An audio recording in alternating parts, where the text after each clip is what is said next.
In this video, I want to help you become more successful when taking dead balls. It's one of the hardest skills to master, but one of the most rewarding. I'm actually becoming a lot better at it simply because I've been putting in the practice, analyzing professionals, and analyzing my own technique constantly. So a few things for you to think about. First of all, it all starts, like I always talk about, in your head. Okay, if you're having negative thoughts before you even take the shot, you're thinking about the ball going out for a throw-in or an easy shot into the keeper's hands, putting it high over the net. If you're thinking about all these things, visualizing them, it's gonna happen when you take the shot. So you need to learn to control your thoughts, control your visualizations. So talk to yourself positively when you put that ball down. Say, this is a great goal scoring opportunity. I'm gonna get this on net. I'm gonna focus on good technique. I'm gonna control everything I can control, block out all the negative stuff. Visualize this ball coming off your foot. Visualize the ball whipping, curling into the top corner, okay? Put those images in your mind and you're setting yourself up to succeed. So put the ball down on the spot.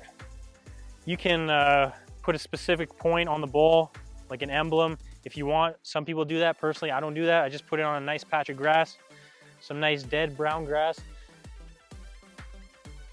somewhere where it's gonna stand still. Then my run up, it's pretty short. Now again, this is how I take free kicks. You need to find a rhythm, you need to find a pattern, you need to find a technique that is comfortable for you. You have to be comfortable, and you're only gonna get that if you go to the field and you put in the practice, you get the repetitions. If you just put the ball down on game day, you've never taken a free kick all week, and you expect to score, and then you miss and you're upset, you really don't deserve to be upset, okay? So you have to put in the practice, find out what works for you. This is what works for me. I'll put it down.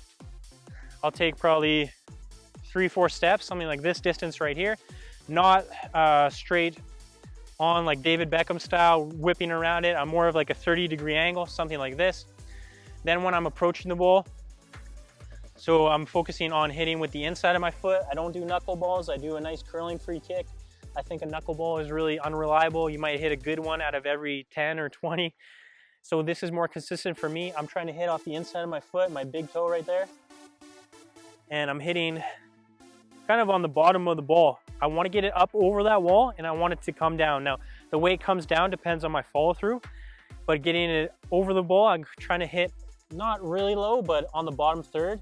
If you're hitting and it's going too high, you're probably hitting too low on the ball. If it's going into the wall, you're probably hitting too high on the ball. So analyze your technique and make the changes.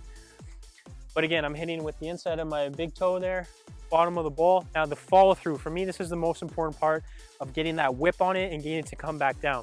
So you'll probably see some guys that'll take a free kick and they'll land on that shooting foot, something like that. That's what I try to do, but I really focus on carrying my follow through towards my target. So instead of hitting the ball and jumping and stopping dead on the spot like that, I'm instead trying to push through towards my target. So I'm really guiding the ball. I'm pushing that ball on that path that I want it to take. And then I'm landing on that shooting foot like I demonstrated, but I'm going forward with that technique. So it looks something like this.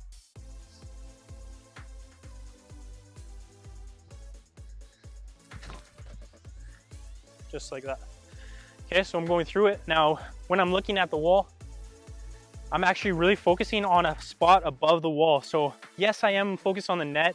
I'm focused on which spot I want to hit, which corner I want to hit, but I'm really focusing on getting it over the wall and then letting my technique handle the rest of it.